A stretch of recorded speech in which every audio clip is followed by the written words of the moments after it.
This is going to be a very, very quick trip through probably a few thousand years of history, and it's going to be the shortest version of ancient history that you probably ever have or ever have had in your entire formal education. As we look at the beginnings of social welfare, chapter 3 in the Day textbook. I move through this quickly because there are some, I think, some key concepts in this chapter that are worth you knowing and remembering as we work through the remaining chapters.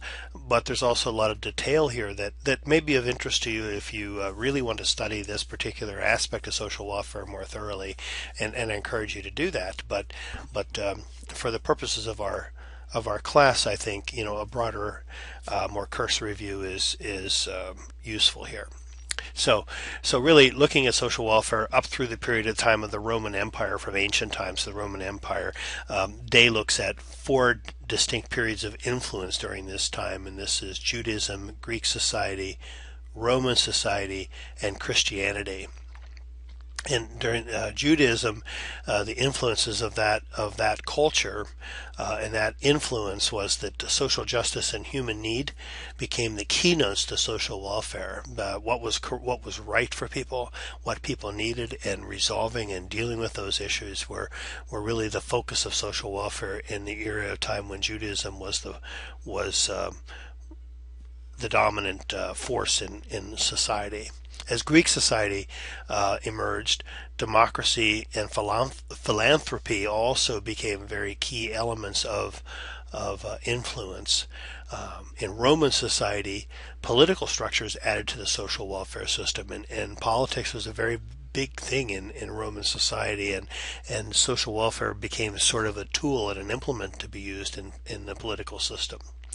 And finally, as Christianity emerges as a philosophy, those basic tenets of altruism, egalitarianism were emphasized, and once again brought another kind of layer of beliefs as far as social welfare goes. Now look at each of these just a little bit more. The Judaic social welfare system formed the basis for much of the institutional perspective that we have today. That is, remember that members of a society have a right to help. That's the far left of that continuum that we looked at in Chapter 2. The institutional perspective that if you have a need, you have a right to help, and you really don't have to do anything to prove it. Now that ties also into the first chapter and the very first value we talked about from Day's 9 American values. That is charity.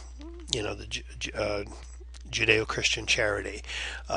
This idea that we should help people in need. This all arises from the Judaic influences in the social welfare system.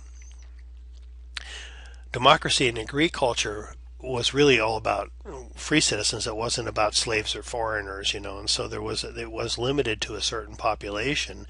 But philanthropy was something that was very encouraged in that society. So the powerful found themselves with some obligations to help their subject or aid the dependents in their culture. But again, only for those that really were worthy of that. So in Greek culture, there was, instead of being universally available, as it might have been in Judaic culture, that charitable attitude was really restricted to individuals who deserved help. And volunteerism wasn't just out of altruism. It wasn't simply wanting to do good. Volunteerism was also something that provided a benefit to the individual being a volunteer, the philanthropist, because it was a path to honor. So they gained personally from that as well. It wasn't just about giving to others now, it's also about what we get back from it. With Roman the culture, social welfare became a political tool, as I mentioned earlier, so that programs may be given to certain populations in order to curry social favor, or rather political favor and support, and those types of things. And again, this is not something that's unique at all to Romans. I think it's somewhat familiar in America as well. Patriarchy was a major characteristic of the society, by the way. So along comes Christianity, and Phyllis Day and Jerome Scheel refer to Jesus as a revolutionary who opposed both class and gender oppression. In Christian teachings, in fact, women were actually kind of put on a pedestal, more or less, and so challenged the systems of patriarchy. At least the early Christian teachings did. I think probably modern religions support patriarchy, but in the early days, early Christian teachings really declared that women were elevated women, declared that rich men should share their bounty, or they couldn't attain personal salvation. So the wealthy had to take care of the poor, basically, to get into heaven. And so this is where the idea of giving, again, it goes back to some of that Judeo-Christian teaching about charity, but charity really is the giving of others just for the sake of giving was really more Judaic, I think, than Christian. But the emphasis in Christianity was placed on egalitarianism and communal sharing of resources and work, of helping each other. And so these four ancient philosophical underpinnings of society during ancient times, again, kind of formed the very foundation basis of some of those 9 American values that Phyllis Day writes about in the first chapter.